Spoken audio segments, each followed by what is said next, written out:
Before each time I kill someone, I clear out the freezer in the basement. Then I lie inside, just to check the comfort level. I pick a crime movie next. Always something new to learn. If you are wondering why I do this, picture being 16, the best time of your life, ruined by constant bullying. I was so anxious I pulled out my own hair. The school bathroom was my only safe space, but they didn't even let me have that. At the dance, they exposed my bald spot in front of the whole school. Who could survive that?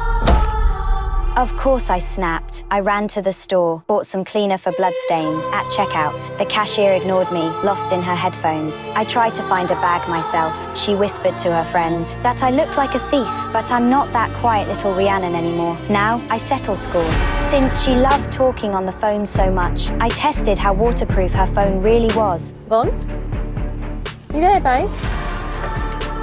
Then I stopped by Dad's old auto shop, grabbed a tarp from the garage. On my way out, I ran into Sam. He's a mechanic, wanted to buy the shop after Dad passed. I kind of liked him, so I said yes to dinner. Back home, I had ice cream in one hand, watching another messed up crime film. Then I called Julie, my next target. She's a hotshot realtor now. I pretended I wanted to sell and set up a showing for tomorrow night. Everything was in place. I headed to work. My boss wasn't thrilled I was late, but a coffee I paid for shut him up fast.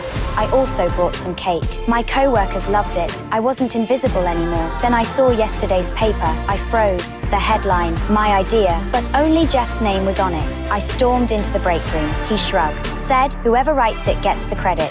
Said, I belong in the admin column on page 38. That coffee was wasted. And I wasn't letting this go. When he went to the restroom, I slipped some magnesium milk into his cup. It blends perfectly with bitter coffee. That's when Sean showed up, the guy I interviewed with last time. He teased me about poisoning the cake, insisted I take the first bite. Then Jeff came back. Only one jam toast left on the table. He saw the jam on my lips, might have gotten the wrong idea, before it got awkward. Ailey stormed in, the mum of the guy from yesterday's story. I had promised a feel-good piece, but the article made her son look like a villain. Jeff stepped in, said he wrote it, took the blame. For a second, I felt bad for what I put in his drink, but it was too late. The stuff hit hard. He was locked in the bathroom, barely conscious. I walked away smiling. He stole my story. He got what he deserved. That night was my first date with Sam. I tried my best with makeup. Didn't turn out great, but I gave it my all. I startled Sean on his way out. He asked me to grab a drink, but I passed.